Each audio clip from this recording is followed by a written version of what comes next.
welcome back to another fabulous channel. I'm Jacob from Jacob Books Corner. Today we're talking about the graphic novel series Fence by C.S. Pacat, and essentially what we're going to be doing today, one, I read all 5 for you to figure out if the series is worth it. That's simply what this is. I'm trying to figure out if the series is worth it, and I'm doing this type of video in a few different ways. The idea is I would read all the series, or almost the entire series, like I did, and then I would either review them individually, like I'm doing for a different video, and a few other videos actually. But these, I just didn't see there's enough content in here to really demand a update for every book, and also spoilers for every book. So we're going to do a journalistic review of the entire series, but also a review of the first volume, and I'll tell you at the very end if I recommend and which one is my favorite, that type of thing. Not everything will have like a favorite or a least favorite. This one does. There is a least favorite and there is a favorite in this series. And also if I'll continue on in this series and if I think it's worth it. All those things, all those questions will be answered before the end of this video. That being said, let's go ahead and talk about what Fence is about, and we'll jump into volume 1 and then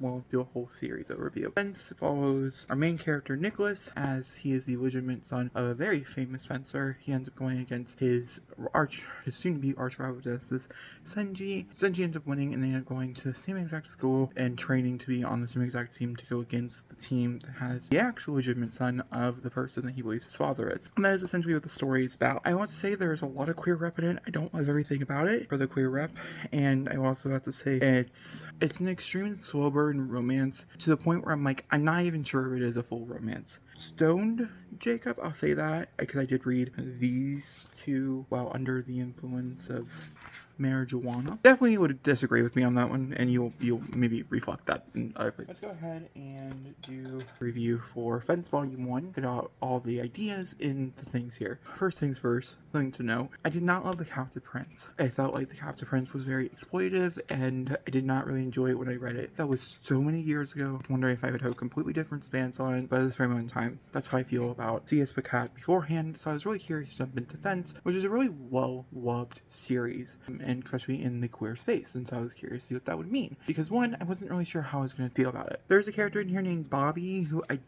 like how vague Bobby is represented, but also I feel like there is no queer actions.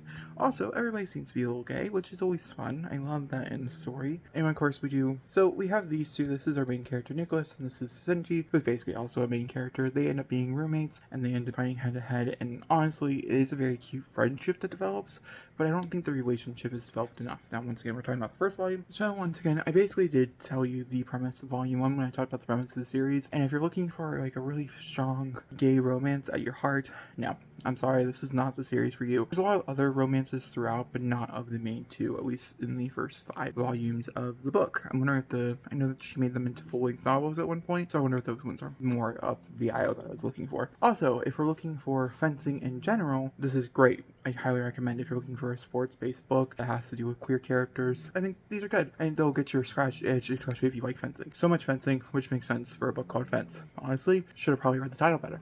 If you're looking for something more cute, like Heartstopper, I don't know if this is directly. There isn't anything super serious being talked about. Like, I was thinking this was either going to be more like Heartstopper or more like the Foxhole Court, and it's neither. Somewhere in between. There are some more serious things talked about than the beginning parts of Heartstopper, because obviously we all know Heartstopper turned into some very more darker topics, but it's nowhere near as aggressive and or as bad as like Foxhole Court either. And so one ended up being a 3.5 out of 5 stars. I feel like it was a pretty good opening, and I ended up really enjoying all the characters pretty much, and I was curious to see where it was going. With that being said, let's go ahead and very quickly run through the rest of the ratings. Volume 2 was the same, a 3.5. Volume 3 was a 3.75. Volume 4 was a 4.25, and then Volume 5 was a 3.75. This was by far my favorite, and the first one, I guess, for doing ranking numbers, was by far my least favorite. But I actually would have to say like Volume 2 is probably my least favorite. Nothing really happens inside this book, and so I just found it to be kind of pointless, and I felt like there could be better character development and better relationship development and just overall just better developments. It's not until Volume 3 and Volume 4 that things start to really kick off and it becoming a much more fun and interesting story with characters being actually developed instead of just being like generalistic. And in the first volume, I was okay with them being generalistic. By the third one, I was really hoping that we would move past the very one character dimensional of them talking and things. And I would say by volumes or 4, they do. And they become more full-fledged characters, and you get a little bit more information about all the characters being present. Some of my favorites, of course, being Bobby. I also really ended up enjoying this one right here. I like the relationship quite a bit. And yeah, I felt like some of the twists and turns were pretty good. A lot of the book takes place during a practice tournament, and so if you're looking for more stakes, this is really not where to start. But overall, let's see, would I recommend you Fence? Since that was like a huge part of the reason why I read these, would I recommend you these? I'm gonna say yes. Ultimately, none of them got below a 3. Some of them got higher than a 3, and so I'm gonna say overall, Fence was a fun time, and I enjoyed myself for most of it. It was a very quick read, and the new one's coming out in January, so I guess I'll answer the question. I do not plan on coming back to revisit these characters. I read simply these 5 to tell you about them. Honestly, over the past few days since I finished this series and since before I started working on making this video for you, I've really forgotten a lot of the characters' names, which is really bad when it comes to graphic novels. I'm pretty good at remembering characters' names in graphic novels. It's like the only medium that I'm good at remembering characters' names. This is where I land. Let me know how you guys feel about Fence. Do you guys love it? Do you guys don't like it? Let me know in the comments down below. I would say these are made for teens.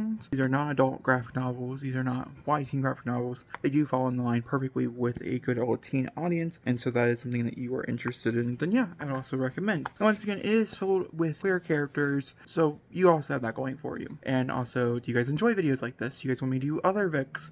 They don't have to be graphic novels. Do you have any series you're like, do I want to read that? If it's not super duper long, and if it's, I'm not looking for a 30-book series here, but if it's not super duper long, then maybe I'll read it for you and then tell you if it's worth it. So let me know in the comments down below. And I'll talk to you guys all next time. Thank you so much, and goodbye.